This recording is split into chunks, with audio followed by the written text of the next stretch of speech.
समाधी हरीची समसुखेविन न साधेल जाण द्वैतबुद्धी। बुद्धीचे वैभव अन्य नाही दुजे, एका केशवराजे सकळ सिद्धी। रिद्धी सिद्धी निधी अवघीच उपाधी, जवत्या परमानंदी मन नाही।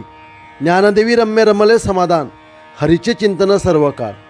श्री संत ज्ञानेश्वर महाराज अभंगाच्या प्रथम चरणात सांगतात, समाधी हरीचे समसुखेविन न साधेल जाण द्वैतबुद्धी।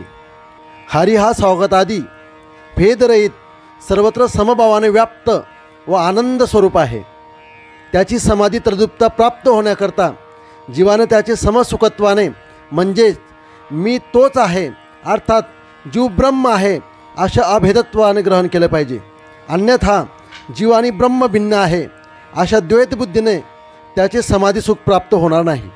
श्री संत ज्ञानेश्वर महाराज अभंगाच्या दुसऱ्या चरणात सांगतात, बुद्धीचे वैभव अन्य नाही दुजे, एका केशवराजे सकळ सिद्धी।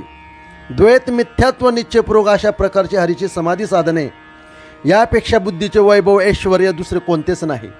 कारण एका केशवरायाची प्राप्ती झाली की सर्व सिद्धी प्राप्त झाला असे समजावे। श्री संत ज्ञानेश्वर महाराज अभंगाच्या तिसऱ्या चरणात सांगतात, रिद्धी सिद्धी निधी अवघीच उपाधी, जवत्या परमानंदी मन नाही। एरवी रिद्धी ऐश्वर्य सिद्धी अष्टमहासिद्धी व निधी सिद्धादी धन पुष्कळ प्राप्त झाले, परंतु परमानंद रूप हरीच्या ठिकाणी मन रमत नसेल तर त्या सर्व उपाधी दुःखालाच कारणीभूत आहे। श्री संत ज्ञानेश्वर महाराज अभंगाच्या चौथ्या चरणात सांगतात, ज्ञानदेवी रम्य रमले समाधान, हरीचे चिंतन सर्व काळ।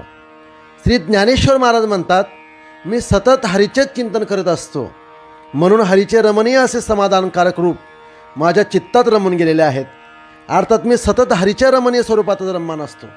श्री संत ज्ञानेश्वर महाराज हरिपाठातील पुढच्या अभंगाचं चिंतन ऐकण्यासाठी श्रीकृष्ण महाराज या यूट्यूब चॅनलला सबस्क्राईब करून ठेवा। असेच पुढील अभंगाचे चिंतन तुम्हाला ऐकायला मिळतील। रामकृष्ण हरी।